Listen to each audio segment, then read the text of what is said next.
माननीय सदस्यगण, नियम 3-7 के अधीन मामलों को सभा पटल पर रखा जाएगा। जिन सदस्यों को नियम 3-7 के अधीन मामलों आज उठाने में अनुमति दी है, उन्हें सभा पटल पर रखने के इच्छुक हैं, वे 20 मिनट के अंदर अपने पाठ को व्यक्तिगत रूप से सभा पटल पर रख सकते हैं। आइटम नंबर 18, राष्ट्रपति के अभिभाषण पर धन्यवाद प्रस्ताव Shri Akhilesh Yadav ji. Sir, you all explain the entire speech of Rahul Gandhi. On which route, sir?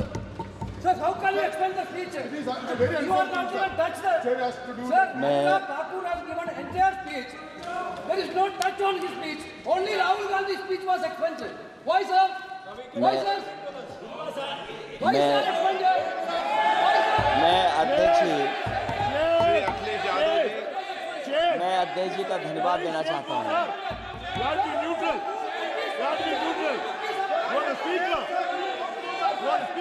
अध्यक्ष महोदय,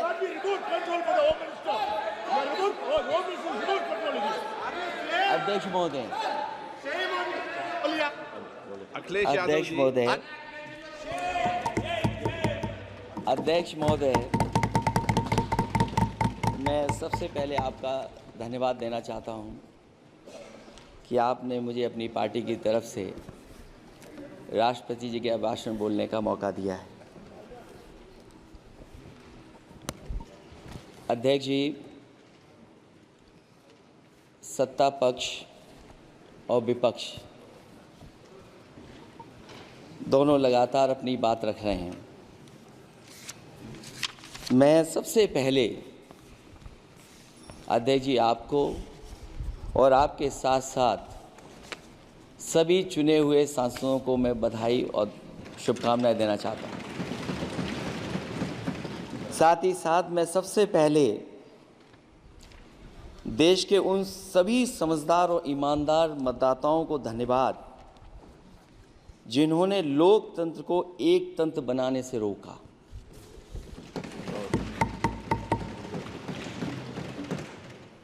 चुनाव के समय पर अध्यक्ष जी ऐसा कहा गया कि 400 पार।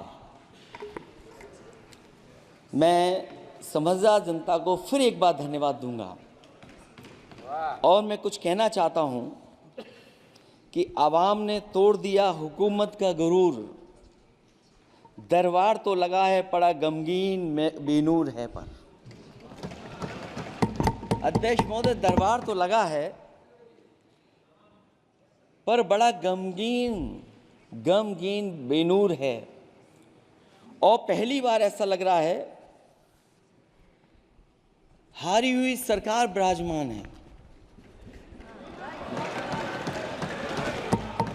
जनता कह रही है चलने वाली नहीं सरकार। अध्यक्ष महोदय, जनता कह रही है चलने वाली नहीं, ये गिरने वाली सरकार है। और क्योंकि ऊपर से जुड़ा कोई तार नहीं, नीचे कोई आधार नहीं, अधर में जो है अटकी हुई वो तो कोई सरकार नहीं। दरअसल पूरा इंडिया समझ गया है कि इंडिया ही प्रो इंडिया है। इस चुनाव में इंडिया अलायंस की नैतिक जीत हुई है। ये पीडीए इंडिया की सकारात्मक राजनीति, पॉलिटिक्स जो पॉजिटिव है, पॉजिटिव पॉलिटिक्स की जीत हुई है। ये इंडिया पीडीए की सोशल जस्टिस मुहिम की विक्ट्री है। 2024 का परिणाम हम इंडिया वालों के लिए जिम्मेदारी से भरा पैगाम भी है।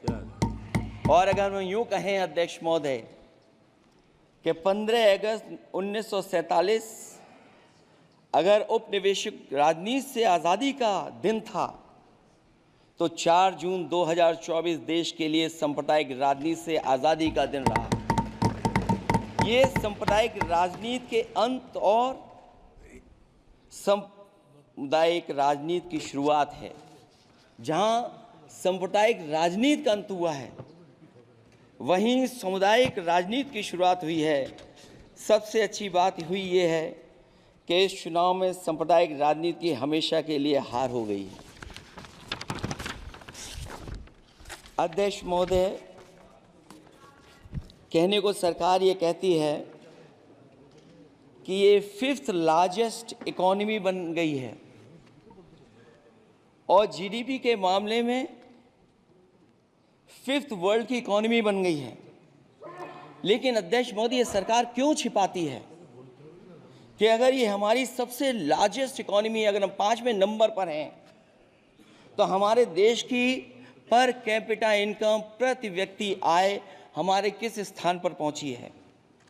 और हम लोगों ने तो अध्यक्ष महोदय देखा है कि अगर दिल्ली की सरकार ने कहा होगा कि $5 ट्रिलियन की इकोनॉमी बनेगी, तो जहां से प्रधानमंत्री जी चुन करके आते हैं, वहाँ का प्रदेश के सरकार भी कह रहे कि हम $1 ट्रिलियन इकोनॉमी बना लेंगे। देश की इकोनॉमी कहाँ पहुँच गई, पर कैपिटा इनकम क्या है। लेकिन अगर उत्तर प्रदेश की इकोनॉमी को अगर $1 ट्रिलियन की इकोनॉमी बनना है तो कम से कम 35% की ग्रोथ चाहिए। मुझे नहीं लगता है कि 35% की ग्रोथ उत्तर प्रदेश पा पाएगा। हम हंगर इंडेक्स में कहाँ खड़े हैं, नीचे से कहाँ हैं। जो 5th लार्जेस्ट इकोनॉमी की बात कर रहे हैं, वो इनइक्वालिटी के पैरामीटर पे कहाँ खड़े हैं, वो हैप्पीनेस इंडेक्स में कहाँ खड़े हैं। और जो लोग चुनाव को अपने तरीके से मोड़ते हैं, मैं उन्हें कहना चाहता हूं कि अध्यक्ष महोदय, इस चुनाव के परिणाम ने तोड़ने वाली राजनीति को तोड़ दिया है और जोड़ने वाली राजनीति की जीत हुई है। इस चुनाव में धन छल बल की नकारात्मक राजनीति की शिकस्त हुई है। ये चुनाव जो देश का हुआ, ये सकारात्मक राजनीति का नया दौर शुरू हुआ है। इस बार प्रो कॉन्स्टिट्यूशन वालों की जीत हुई है। हम मानते हैं संविधान ही संजीवनी है, उसी की जीत हुई है। ये संविधान मंथन में संविधान रक्षकों की जीत हुई है।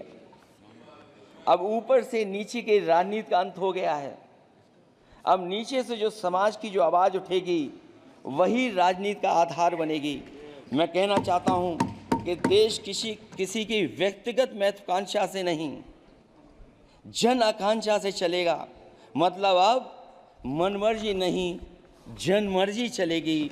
इस चुनाव का बड़ा पैगाम यही है।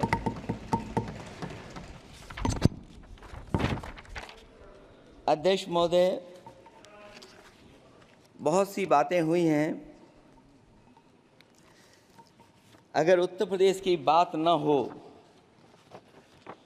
क्योंकि अध्यक्ष महोदय सबसे बड़ा प्रदेश जहाँ है, उसने हर बार दूसरे दल को समर्थन देकर के सरकार बनाई। मैं उन्हीं लोगों से कहना चाहता हूँ कि लोग क्यूटो की फोटो लेकर बनारस की गलियों से लेकर के गंगा जी तक ढूंढ रहे हैं। उनको लगता है जिस दिन माँ गंगा साफ हो जाएंगी, शायद उस दिन कहीं क्यूटो उसकी गोद में कहीं मिल जाएगा। बनारसी लोग चाहते हैं कि कोई गंगा जी के भी तल में उतरकर उसका दर्द भी जाने। उत्तर प्रदेश की जनता का बस यही आग्रह है कि जिस गंगा जल को हाथ में लेकर सच कहने की कसम खाई जाती है, कम से कम उस गंगा जल से तो झूठ ना बोला जाए।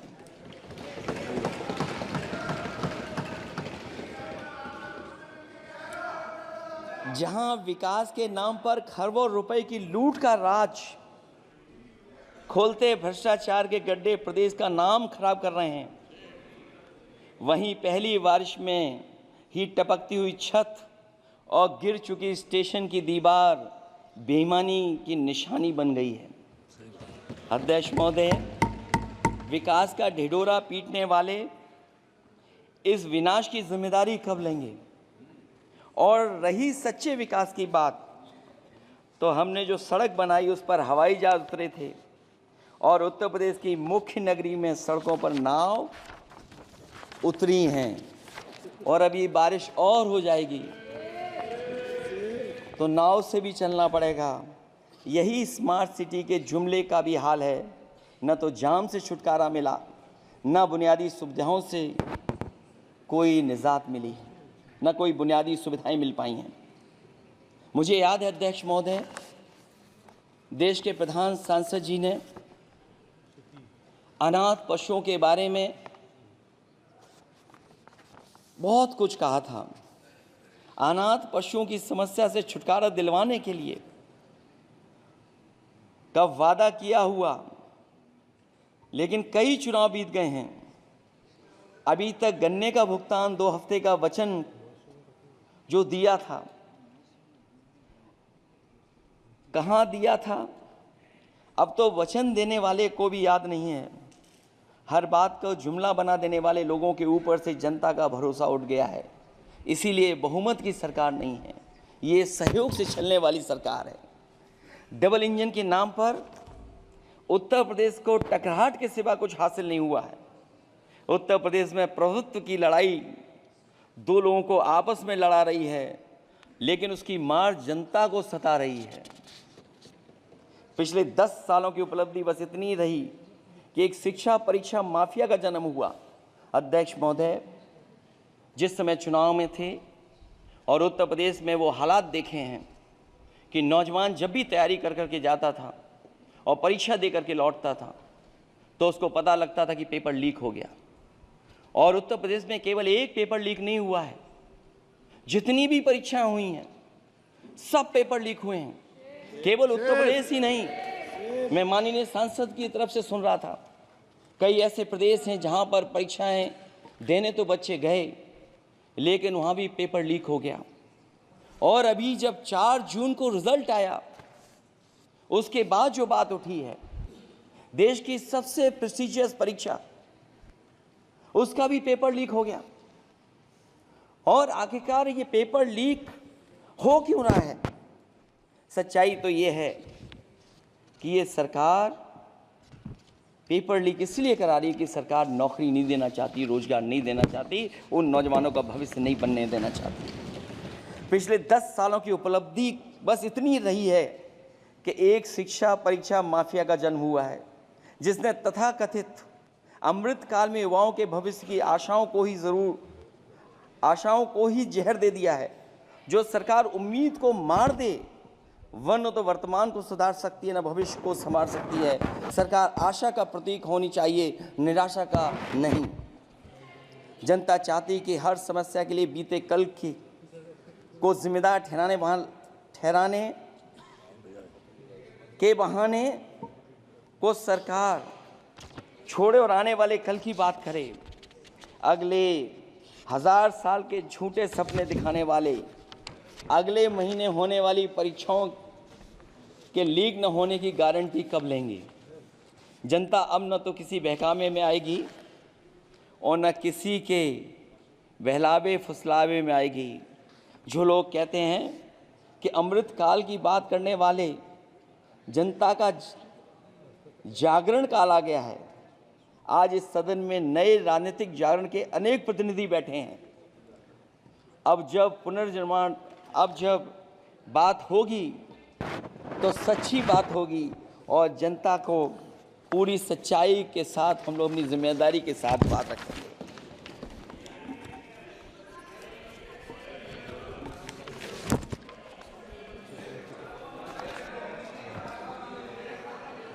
अध्यक्ष महोदय, एक जीत और हुई है, एक जीत और अध्यक्ष महोदय हुई है। मैं जानता हूं सत्ता पक्ष बैठे वाले लोग समझ गए होंगे। अयोध्या की जीत भारत के परिपक्व मतदाता की लोकतांत्रिक समझ की जीत है। और हम तो अध्यक्ष महोदय यही सुनते आए हैं, होए वही जो राम रची राखा, यह है उसका फैसला। अध्यक्ष महोदय, होई वही जो राम रचि राखा, यह है उसका फैसला जिसकी लाठी में नहीं होती आवाज। जो करते थे किसी को लाने का दावा, वो हैं खुद किसी के सहारे के लाचार।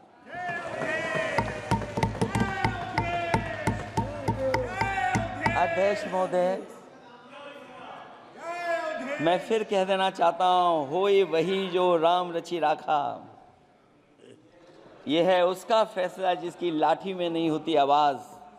जो करते थे किसी को लाने का दावा, वो हैं खुद किसी के सहारे के लाचार। हम अयोध्या से लाए हैं उनके प्रेम का पैगाम। हम अयोध्या से लाए हैं उनके प्रेम का पैगाम, जो सच्चे मन से करते हैं सबका कल्याण। सदियों में जन जन गाता है जिनके गान, अभय दान देती जिनकी मंद मंद मुस्कान, मानवता के लिए उठता जिनका तीर कमान। अध्यक्ष महोदय, जो असत्य पर सत्य की जीत का है नाम, उफनती नदी पर जो बांधे मर्यादा के बांध, वो है अवध के राजा पुरुषोत्तम प्रभु राम। हम अयोध्या से लाए हैं उनके प्रेम का पैगाम।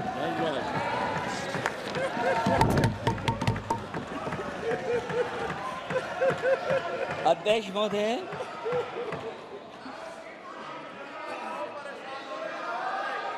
अध्यक्ष महोदय, कुछ बातें हैं।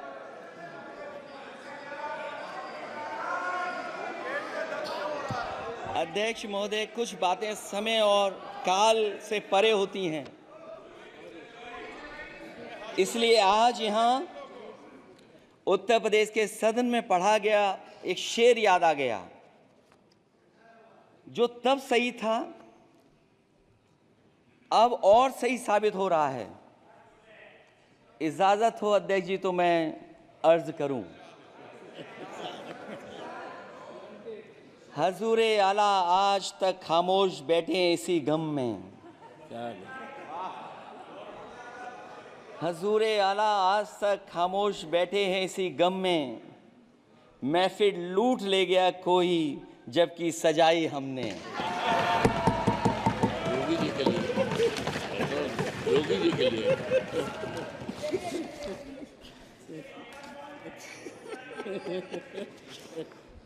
अध्यक्ष महोदय,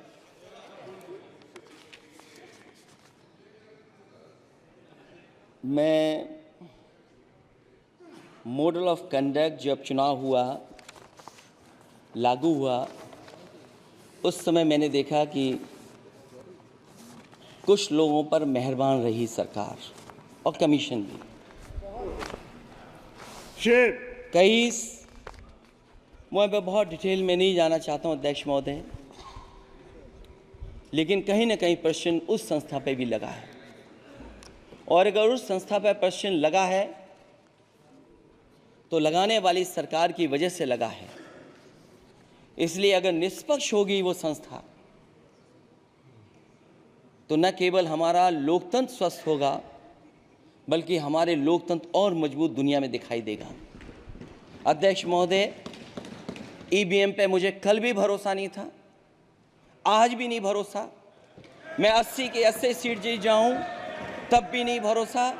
और मैंने अपने चुनाव में कहा था अध्यक्ष महोदय कि ईवीएम से जीत करके ईवीएम हटाने का काम करेंगे। न ईवीएम का मुद्दा मरा है, न जाएगा खत्म। जब तक ईवीएम नहीं हटेगी हम समाजवादी लोग उस बात पर अड़ग रहेंगे।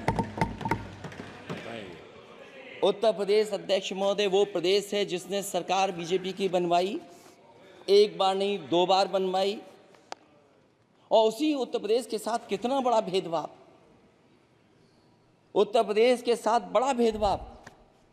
मुझे याद है वो दिन जब प्रधानमंत्री जी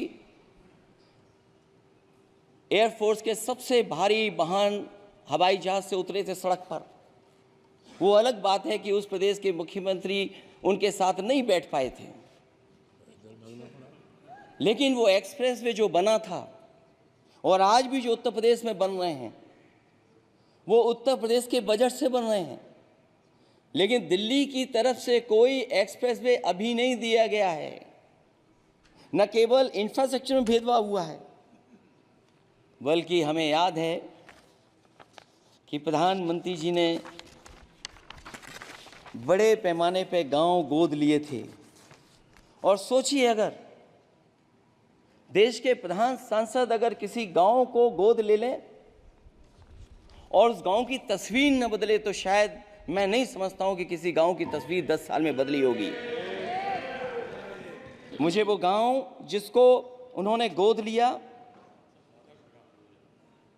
जो प्रधानमंत्री जी की आदर्श योजना थी उसके तहत जो गोद लिया गया था गांव, वो 5 वर्ष पहले खूब शोर हुआ था कि बनारस शहर की तरह डोमरी में चमचमाने लगेगा एक गांव।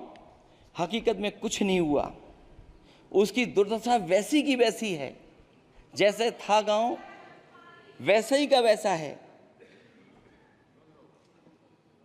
टूटी सड़कें, कच्ची पगडंडियां, उखड़े और टूटे हुए ईंट के खंजे, बदहाल हैंडपंप, पावरलूम और पंखे के जाली के कारखाने को आखिर कब तक रफ्तार मिलेगी जो उस गांव में काम होता था, लोग करते थे। खाली पड़े रसोई गैस के सिलेंडर, अंधाधुंध बिजली कटौती के बीच इस गांव के लोगों को हर सुबह मजदूरी की कभी ना खत्म होने वाली तलाश आखिर कब पूरी होगी। तो सोचिए, एक गांव की तस्वीर ये है।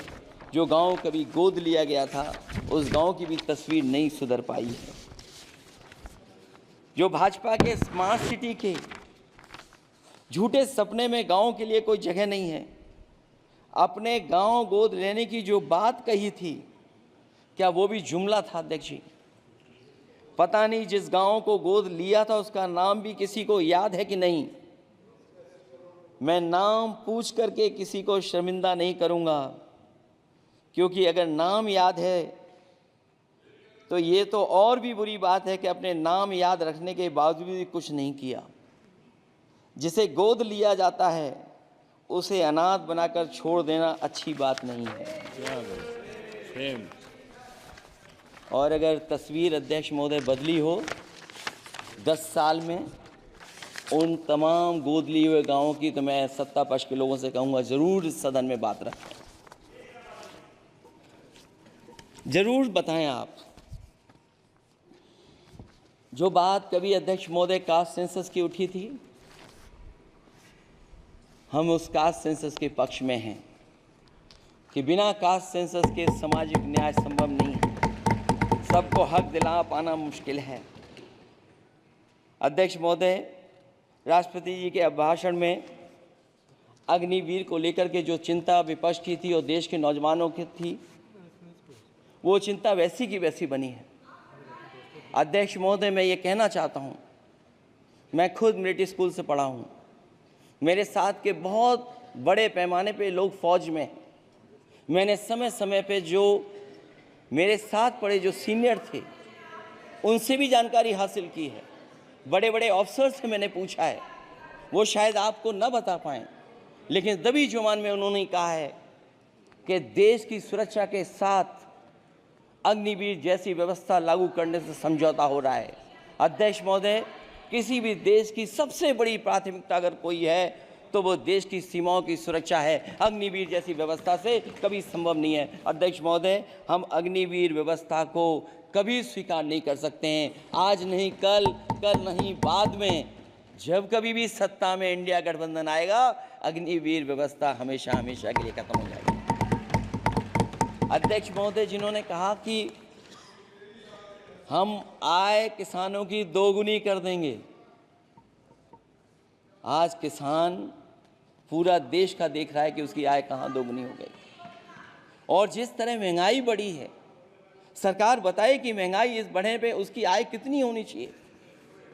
और जो इंफ्रास्ट्रक्चर की बड़ी बड़ी बातें की गई थी कि एमएसपी लागू करने के लिए एग्रीकल्चर सेक्टर का इंफ्रास्ट्रक्चर तैयार होगा, लेकिन जहाँ तक मैंने उत्तर प्रदेश में देखा है, अगर इस सरकार में एक भी नई मंडी बनी हो तो मुझे सरकार बता दे।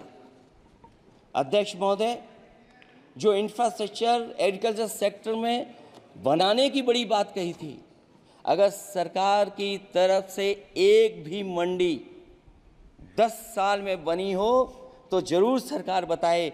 जो सरकार मंडी नहीं बना सकती है उस पर एमएसपी का भरोसा कैसे कर सकते हैं, जिन्होंने एमएसपी का भरोसा दिलाया था। हम अध्यक्ष महोदय आपके माध्यम से यही कहेंगे कि जो राष्ट्रपति के अभिभाषण में लीगल गारंटी एमएसपी को मिलनी चाहिए थी वो क्रॉप्स को नहीं मिली है। न केवल फसलों को मिले बल्कि हॉर्टिकल्चर क्रॉप्स को भी एमएसपी देने का फैसला हो, जिससे कि हमारा किसान खुशहाल हो सके। साथ ही साथ ओपीएस की बात अभिभाषण में नहीं आई है। ओल्ड पेंशन स्कीम लागू हो जिससे हमारे तमाम सरकारी कर्मचारियों का भविष्य बन सके। और देश की एक बड़ी आबादी जहाँ से मैं चुन करके आता हूँ, उत्तर प्रदेश, जहाँ बुनकर, न केवल उत्तर प्रदेश बल्कि देश के कोने कोने में बुनकर समाज के लोग बड़े पैमाने पर रह रहे हैं, लेकिन बुनकरों को जो सुविधाएं मिलनी चाहिए वो भी इस सरकार में नहीं मिल पा रही हैं। जो प्रदेश सरकारों ने कभी बुनकरों के लिए योजनाएं चलाई थीं वो भी अध्यक्ष महोदय बंद कर दी हैं। मैं अंत में इतना ही कहना चाहूँगा कि इस सरकार ने नौजवानों को नौकरी नहीं दी है, नौकरी और रोजगार उनसे छीने हैं, बहुत नौकरी छीनी है। इसलिए मैं कहना चाहता हूं अध्यक्ष जी, इसलिए मैं कहूँगा कि आपके राज में न नौकरी की उम्मीद है न रोजगार, क्योंकि आपने छोटे कारोबारी तक को इतना छोटा बना दिया है कि न तो वो अपना पेट भर सकता है न किसी को नौकरी पर रख सकता है। जो कुछ पद निकलते भी हैं तो उन पर लेटरल एंट्री के नाम से पिछले दरवाजे से कुछ खास संगी साथियों को रख लिया जाता है। आरक्षण का हक नॉट फाउंड सुटेबल के नाम पर हड़पा जा रहा है। और अध्यक्ष महोदय, आरक्षण के साथ इतनी खिलवाड़ किसी सरकार ने नहीं की होगी जितनी खिलवाड़ इस सरकार ने की है।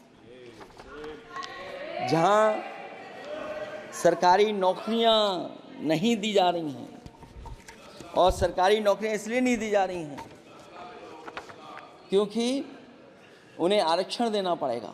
जिस प्रदेश से मैं आता हूं वहाँ सबसे बड़े पैमाने पे नौजवान बेरोजगार है। और पिछले 10 साल में जो पेपर उन्होंने लीक कराए हैं वो इसीलिए कराए हैं क्योंकि नौकरी ना देनी पड़े, और अगर नौकरी देनी पड़ेगी तो उन्हें आरक्षण भी देना पड़ेगा। ये जानबूझ करके सरकार नौकरी और आरक्षण के साथ खिलवाड़ कर रही है।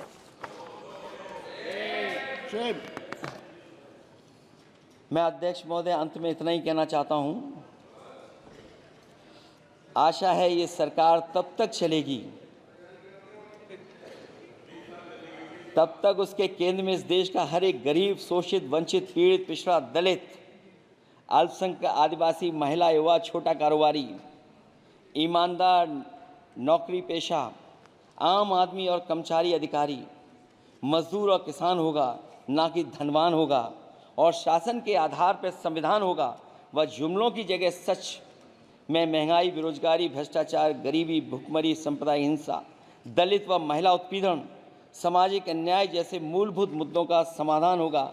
और भोजन, बिजली, पानी, दवाई, पढ़ाई जैसी बुनियादी ज़रूरतों के लिए कागजी योजनाओं की जगह सच में इंतज़ाम होगा।